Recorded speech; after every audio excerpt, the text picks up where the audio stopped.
All right, everybody. Good morning. Happy September. Hope everybody is having a great morning.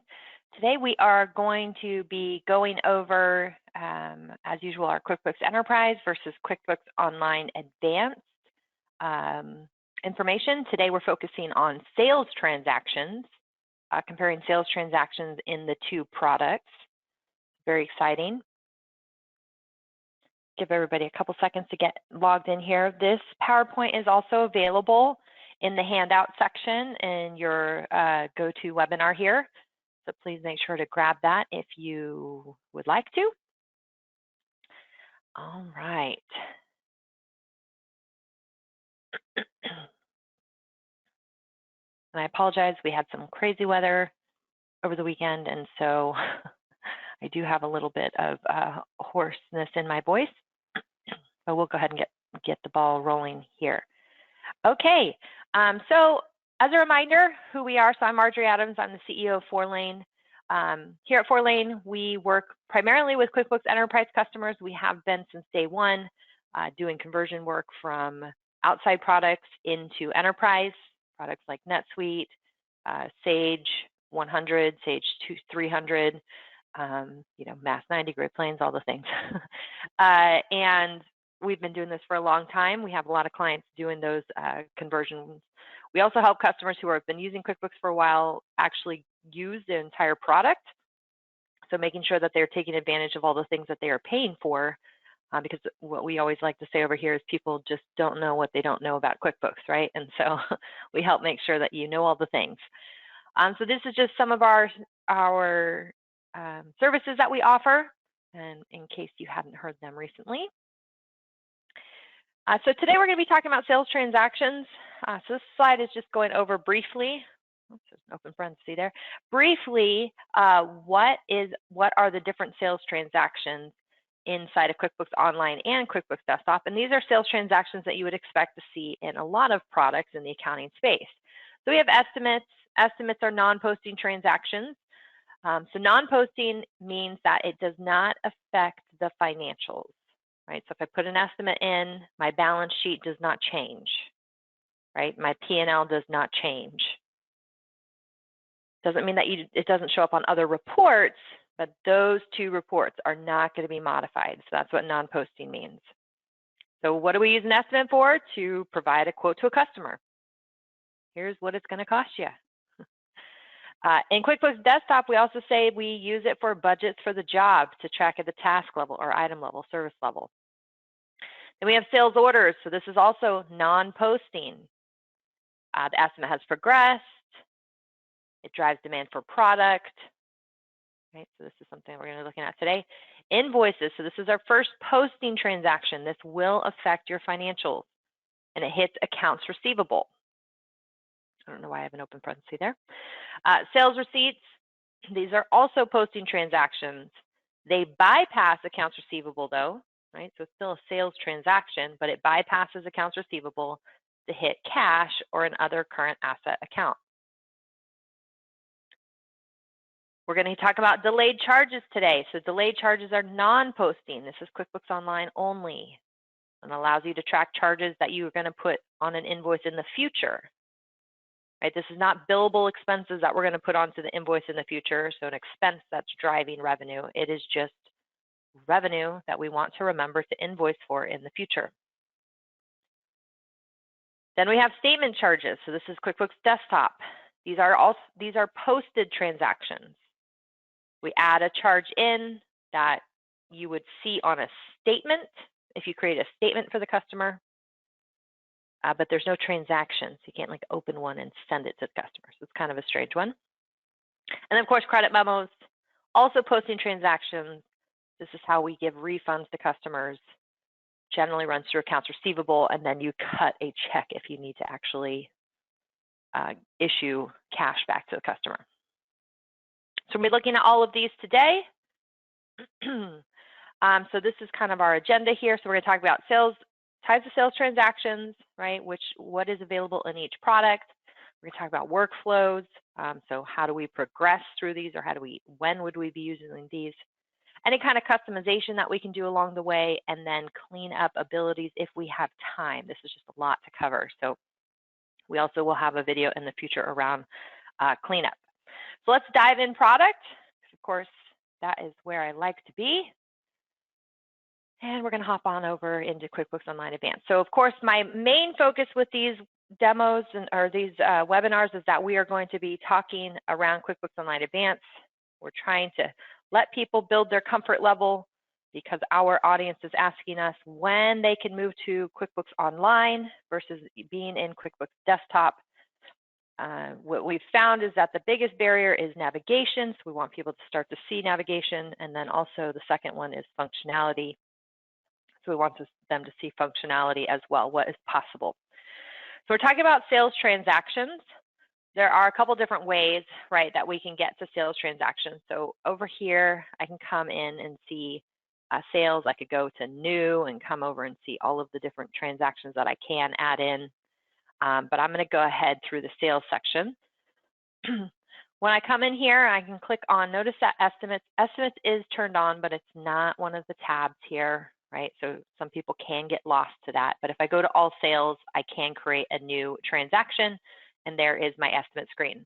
So estimates are really the starter transaction for most customers, right? We're going to go in and create an estimate because we have to tell the client what they're going to be paying us for our services or goods in the future, right?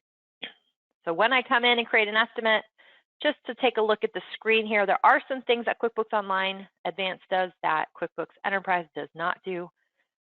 So first of all, we can choose a customer. You can also choose a job on here, which we're used to being able to do in desktop. But QuickBooks Online has this concept of projects. I'm going to choose a project on this one just so that we can see the effect when we go actually look at the project itself. Right away, you can see a couple things. So we do have this thing called a status. Oh my gosh, people ask for estimate statuses all the time. So we do have a status in QuickBooks Online Advanced. If you're going to have a status in QuickBooks Desktop, sorry, let me get into my estimate screen here. If you're going to add a status to QuickBooks Desktop, you would have to put in a custom field, which we do with customers frequently. You can put in a custom field. It can have a drop down, all that fun stuff. The only other statuses that we have in Desktop are inactive. And then when we go on to look in the Income Center here in the second income tracker, we'll see the status of open as well. So we can have a status, which is great, understanding. So we have pending. You can't edit this list, but pending, accepted, closed, rejected. We can come on through here. So we have billing address, pretty standard, estimate date, expiration date. So estimate expiration date. This is something that clients ask for frequently. When we're doing this in QuickBooks Desktop, again, you do have date fields. So when I come in here to customize data layout, I can see I have a date field, which would be the estimate date. I have another date field, which would be the due date, which I can change to say expiration date. Oops, if I can spell. And then I could add custom fields that were date fields as well, right? So I can add those, but not standard. Right, we had the ship via field, which is pretty standard here. Shipping date, so again, an additional date field here on the estimate. And you do have tracking number, which is on here. I don't know 100% why we would put that on an estimate, right? Because that would be, at that point, we need to have invoiced, because if it's out our door, we need to make sure that it's showing up. But anyway, tracking fields there. We do have locations, so that's a little bit different than classes, which we're used to in other versions of QuickBooks and QuickBooks Desktop. So you can add a location, which location is the shipping out of. And then we have all of the information down below. So I'm going to go ahead and choose some hours, put in 80 hours at $1,000 an hour. And then I'm also going to choose some materials, put in 52 materials at a rate of $20 an hour for $1,040. Okay, so I have my estimate set up in QuickBooks Online Advanced. Down below here, there's a couple things that you can do that you cannot do in Desktop. So we do have the discount line, right? So I can add a discount percentage or value, which will discount the entire thing. If you're doing discounts in Desktop, you add it as an additional line, right? So you have an item that is a discount item. We also have the shipping charge if we want that down below. Same thing in desktop. If we're adding shipping charges, it would be a line on the invoice, not showing up down below here. All right, so I created an estimate. Pretty cool. Now what? So from when we're progressing from estimate, in QuickBooks Online, we're going from estimate to invoice, right? So we're going to go in and create an invoice from this transaction. So before we do that, one of the things I want to look at is in here we have all sales transactions, which is like the income tracker in desktop. And I can click in to see all estimates if I want to. So here's that estimate that we just created. Okay. Let me go into QuickBooks Desktop and create a quick estimate as well. So I'm going to create an estimate for Big City Store. And we can see all of the different things, fields that we have. There's many more fields you can add in desktop, of course. We can add custom fields as well. But if I just choose installation labor, I put in here 1,880 hours at $400 an hour with a negative markup. No, thank you. So let me go ahead and just make this a positive markup. And then we also have installation repair, let's just say at 100 or 10 hours, 35 at 50% markup. So there is our estimate that we've created, okay? So when I go in and I look at the income tracker in desktop, I will also be able to click on the estimates and see this estimate that we just created down below, okay? So if I'm in online, I have the estimate. I do have noted the project. Notice that we have noted the project here as a separate line. In desktop, it is kind of embedded. Whoops, sorry about that. Go back to amount here. It's kind of embedded. Well, there we go. Embedded in the customer name. So customer colon job. And you'd be seeing the same thing if I had a job here, right? But I had chosen a project. Notice the status on the side here is pending. So one of the things that you can do from this screen is I can come in and update the status from this screen. Pretty cool. Accepted, closed, rejected. Of course, I could edit it and update it as well.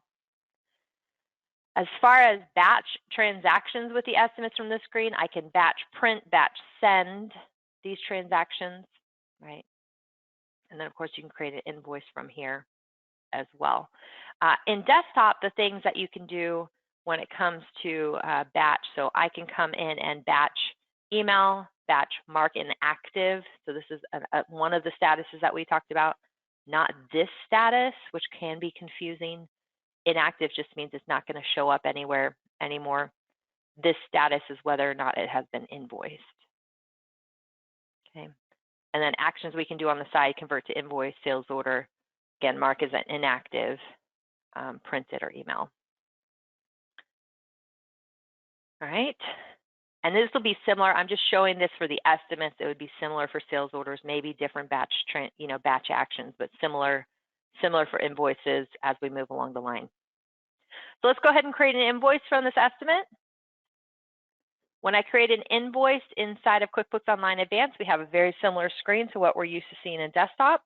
So I can create remaining total of all lines. So if I had previously invoiced against this estimate, it would just pick up the balance. I can do a percentage of each line, right? Or I can do a custom amount. And if I choose custom amount, take a look at that. When I come in here, what it shows me is it shows me what was $0 of 80,000 due. So what is the original estimated amount, which is 80,000 and 1,440 on this line. So it shows me the dollars. Then when I click over here, I can click on this little, I don't know what that is, chain link thing, and it'll tell me the estimated amount. So for right now, I'm going to go in there, and again, I can say amount or percent. I'm going to go ahead and say we're going to invoice for 25% of that estimate, and we're going to do an amount of $500 for this line. So I've created the invoice, and I can say save. Okay, so that is saved. Close out of here. Now when I come back to this estimate and I choose to create an invoice again, I have the same thing, remaining total of all lines, do a percentage of each line, or create a custom amount for each line. So I'm going to choose that option. Takes me directly to the invoice. Now here, note, it still says 0 of 80,000 because it's saying how much you have done on this transaction. But when I click into my little links over here, it will show me I have an estimated amount of 80,000, invoiced amount of 20,000, therefore 60,000 remaining. Now, if I try to bill above that amount, 80,000, and I go ahead and say save, it will give me a warning. At least one of the items is over the estimated amount, so I can make sure that I am, not overbilling the client. The suggestion, if we are going over the estimated amount, would be to go back and edit the estimate and add the variance amount as a separate line, or create a secondary estimate for the change order or scope change or whatever we call it internally. Okay. So I can choose to cancel or just go over, which would be continue. I want us to keep doing that. I want to charge them extra. In QuickBooks Desktop, it is the same thing. So when I come in to, where's my $90,000 transaction? Oh, I'm on sales order stuff. Where did my $90,000 transaction go? So when I come in here and I create convert to invoice, it pops up a little bit different look of a screen, but what we're used to, create invoice for 100% of the estimate or whatever's remaining, right? Bring us to 100%, same word, different terminology, or same end goal, different terminology. Create invoice for a percentage of the entire estimate, or we can create invoice for selected items. So I'm going to choose this one. Now it takes us to this screen before we get to the invoice. You do not have to use this screen in desktop. It's not very user-friendly. You have to drag around fields to kind of see all the stuff, and you can't make it any bigger. So I usually bypass the screen and just keep going on to the invoice anyway, because all of these fields are available on the invoice as well. Right, so in desktop, we do have the ability to customize data layout, choose our progressive columns that we want to see, and add more, right? Estimated quantity, prior invoice quantity, estimated amount, prior invoice amount, prior percentage complete, whatever. We could add more quantities, more information to the screen here. So similar to what we would see in that chain link, except for this is based on quantity and amount, not just amount like what we saw in QuickBooks Online. Okay. So in here, I'm going to go ahead and put in 25%. And I'm going to put in also, I can put in the, do I not have quantity as a column on here? Great. If I had quantity as a column on here, let me go ahead and customize data layout and add the column for quantity, because that's kind of strange. I wouldn't have that. So now I have quantity, so 25% of 180 is 45. I can also put in a quantity here, so 5, which will back into my 50%. So you can see a little bit more information in desktop here. So I save that invoice, okay, save and close. Now when I go back to my estimates here, that invoice is still here. It's just showing the open balance is lower. When I go in and create an invoice again, and I say I want to create an invoice for overage amount, right? So I'm going to take it and bill for the full 90,000, even though I have already. It'll tell me right away, as opposed to when I hit save, hey, the amount you're entering is over the estimated amount. Are you sure you want to do that? Pretty cool stuff there. Let me go ahead and exit out of here. I'm going to create the invoice one more time for 100%. So when you bill invoice out for 100%, save and close.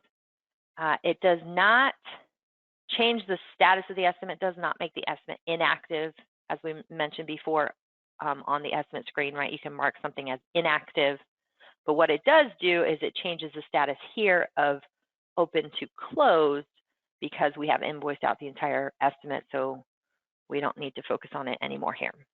Doesn't mean it doesn't show up on reports and all that stuff. So those are estimates.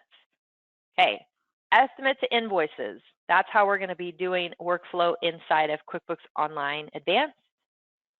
In desktop, we have an extra step in our workflow that we can do. So we can take a quote estimate, again, just a budget for the job, and we can convert it to what's called a sales order. So the entire thing moves across onto the sales order. Sales order is also a non-posting transaction. The only difference is that a sales order will drive demand for product. So when we look at quantity available inside of QuickBooks Enterprise, you will see quantity on hand, quantity on a sales order, how many are reserved for assemblies, quantity available. So it subtracts out what is on an open sales order, right, an outstanding sales order, to tell you how many quantity you actually have available. So if I tried to go in and sell 1,000 of these, I would be, or if I tried to go in and sell 672 of these, I would not be able to sell them. Even though I have 804 on hand, I would not have enough to fulfill all my orders that I've got in the system. So it's just an extra step to help with that inventory management. We do have clients that use sales orders for other things. So just because you can, right? So if I have an estimate, I can still convert. Even if I do services, I convert it to be in a sales order, because once I convert it to be in a sales order, that tells me that the things that I subcontract need purchase orders. So I only create purchase orders from sales orders, not from estimates. Or perhaps it's, I need certain products, things that we don't keep in inventory, and I only create purchase orders for the non-inventory parts when they're sales orders, not when they're estimates. So it's just an extra step. I know it's an extra transaction, but it allows for workflows to make sure that we're, differentiating between when we quote a customer and when a customer says, yes, I'm going to move forward with this. We already talked about invoices a little bit. So invoices, you do not have to do any of these non-posting transactions, right? Don't have to do sales order, don't have to do estimates. I can come straight into QuickBooks Online and create an invoice. That is allowed. Okay. Invoice transactions are going to hit. I'm not going to go into it too much, right? Because I think most of us understand invoices. We do have a concept of multiple invoices inside of QuickBooks Online Advanced, and we have a similar thing in desktop called batch enter transactions. Okay. In both of these cases, so here it's invoices. In both of these cases, they're singular lines, right? So if I put in that I'm going to create an invoice for Aaron, and on the next line, I say I want to create an invoice for Aaron because I actually want to create one invoice with 2 lines on it. And I come on over here and add the product service of hours, and then the product service of services, and then the amount of 100, or the amount of 200, 220, and say save, right? It will give me an error. So it'll add 1, it will not add the second line because it has the same invoice number. So from these screens, you're adding a transaction with 1 line on the invoice. Okay. Something that we have in here too is we do have modify. So you can modify transactions in this edit screen.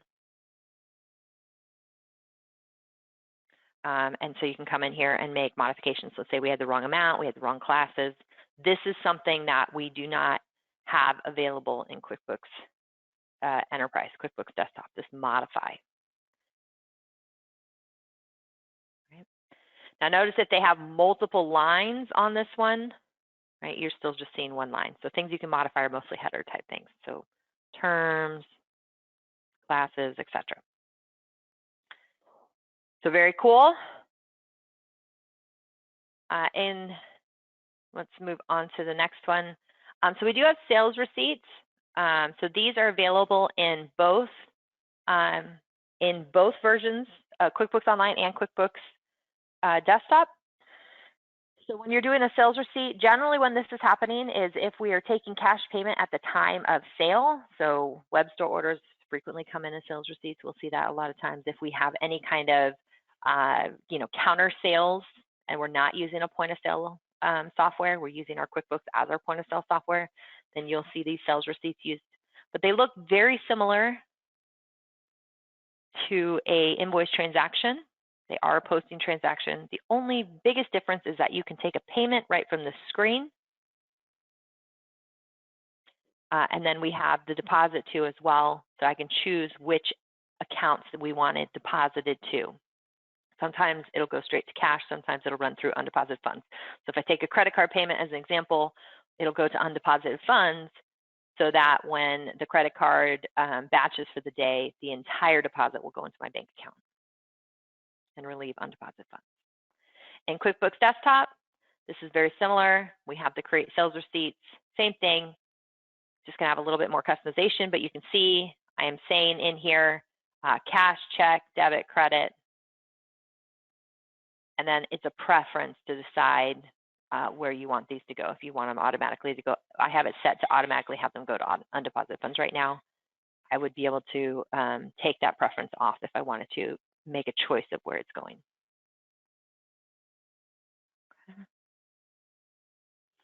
Oh my gosh, we're almost at time. So we have two more that I just want to talk about. So we have delayed charges.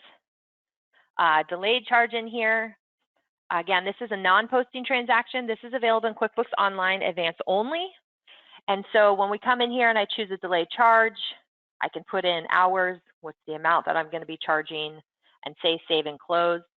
What's going to happen is that's going to just sit on the account until I am ready to create an invoice. And when I'm ready to create an invoice for the customer, then I can add those delayed charges to the invoice. We do not have that concept in QuickBooks Desktop. In QuickBooks Desktop, we do have something different. I have had, in all of my years of doing QuickBooks, I've probably had 4 customers use these. But we have what's called statement charges. So I can come in, I have to choose the customer I'm billing to. I put in what the item is, right? So I'm billing them for labor, what the amount is, all the things. I can put in the date, site, class, all that stuff. And when I hit record, it posts this statement charge. So it's a statement charge transaction type. I cannot open this. There is no transaction. There is no transaction screen. There is no template. But if I do go in and look at my AR aging report, I can see that this statement charge is hitting receivables. So it is a posted transaction. The offset to the transaction is wherever that item was going towards, but it's not an actual transaction. So the reason that people usually put them in is so that we can create statements for customers, and that statement charge will show up on the statement.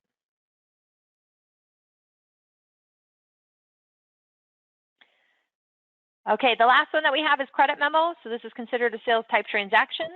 A credit memo is going to be very similar to an invoice. So when you have a credit memo, you come in, you choose your customer, product, service that you're refunding. The difference here is that, you know, in an invoice, we debit accounts receivable and credit sales, let's say, if we're just hitting a service. In a credit memo, it's the flip. So we are crediting accounts receivable and debiting sales, which will lower the sales amount, lower the AR amount. Once we create the credit memo, then we go in and we will apply it to the invoice that we need to apply it to, or issue the customer a cash refund if that's what, or, you know, just leave it on account for future use too. That's also an option. Okay, so those are the sales transactions available in both QuickBooks Online Advanced and QuickBooks Enterprise Desktop.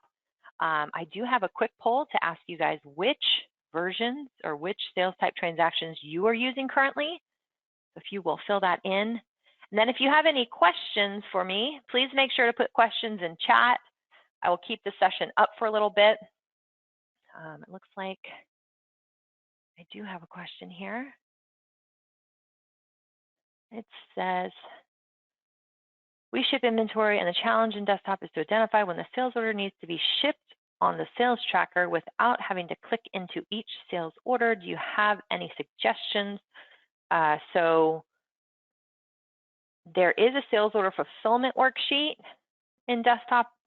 This is kind of a little bit going into deep, but we do have a sales order fulfillment worksheet, which does have the ship date, expected ship date on there.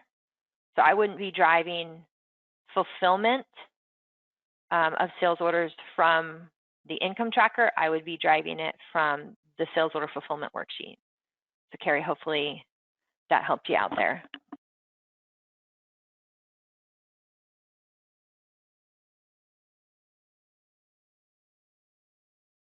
All right, let's see if we have any other questions. And I apologize, I have somebody just joined me in my office today. I am a mom of a 2-year-old.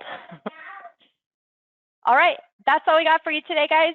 I hope everybody learned something important that will help them out in their week and help them out in their decisions. Please let us know if there is anything that we can do here at Fourlane to help you with your decision on whether or not we're ready to move into QuickBooks Online Advanced. Coming up next week, we're going to be talking about non-inventory items. So I look forward to seeing you then. Thanks, everybody.